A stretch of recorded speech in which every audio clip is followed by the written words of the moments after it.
எங்க வீட்டுல எல்லாம் பாத்தீங்கன்னா, நாங்க பெரிய ஒரு குவார்டர்ஸ்ல வாழ்ந்தோம். எங்க வீட்ல நிறைய ரூமுகள் இருக்கும்.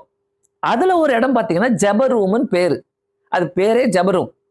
எதனா போய் எடுத்துட்டு வர சொன்னா கூட, எ எ அந்த அந்த பைபிள் அந்த ஜெப ரூம்ல இருக்குது எடுத்துட்டு வா. அந்த பாய் அந்த ஜெப ரூம்ல இருக்குது எடுத்துட்டு வா. அது பேரே ஜெப ரூம்.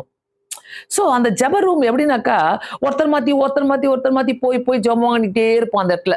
நல்லா நீட்டா பாயெல்லாம் போட்டு கீழ பைபிள்லாம் வச்சு, அந்த இடத்துல எங்க அப்பா ஜெபம் பண்ணுவாங்க, எங்க அம்மா ஜெபம் பண்ணுவாங்க, எங்களுடைய உபவாச ஜெபங்கள் நடக்கும், எங்க குடும்ப ஜெபங்கள் நடக்கும், எங்களுடைய தனிப்பட்ட ஜெபங்கள் நடக்கும். எல்லா ஜெபங்களும் நடக்கும். பிரியமானவர்களே, இப்படி ஒரு தகுதியான இடம் உங்க வீட்ல இருக்குதா? தகுதியான இடத்த கர்த்தர் இன்னைக்கு தேடிட்டு இருக்கிறாரு. தகுதியான இடம். கர்த்தருக்கு ஒரு தகுதியான இடத்த உண்டாக்குனீங்கனாக்கா, இல்லத்திலும் சரி, உள்ளத்திலும் சரி, ஒரு தகுதியான இடம். ஆண்டவரே, இந்த தகுதியான இடத்த நான் உமக்காக உருவாக்குறேன். நான் உமக்காக வைக்கணும். உமக்காக செய்யணும் ஆண்டவரே. எல்லாருக்கும் பாத்தீங்கன்னா, ஆண்டவரை நம்புறவங்க, ஆண்டவரை விசுவாசிக்கிறவங்க, ஜெபிக்கிறவங்க, வேதம் வாசிக்கிறவங்களுக்கெல்லாம் ஒரு இடம் ஸ்பெசிஃபிக்கா இருக்கும். அந்த இடத்துல தான் போய் ஜெபம் பண்ணுவாங்க அவங்க. கண்ட இடத்துலயும் போய் உட்கார்ந்து ஜெபம் பண்ண முடியாது. ஏன்னா அத பழகிட்டுப்பாங்க.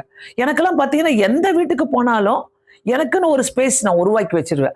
எனக்குன்னு ஒரு தனிப்பட்ட இடத்த நான் உருவாக்கி வச்சிருவேன்.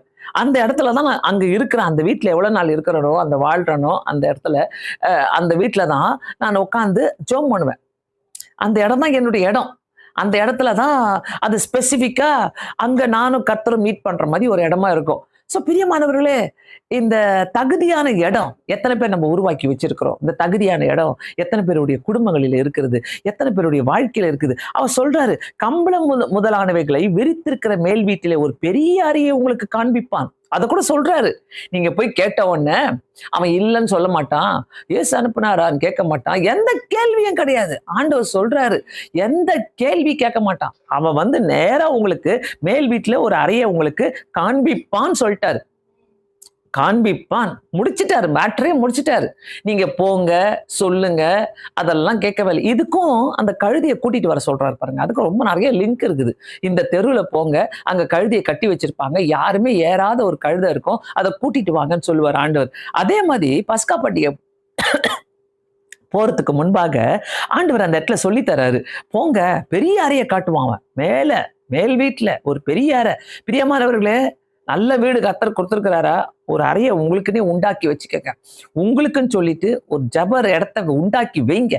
அந்த ஜெப இடத்துல பரிசுத்தமான இடம் அது.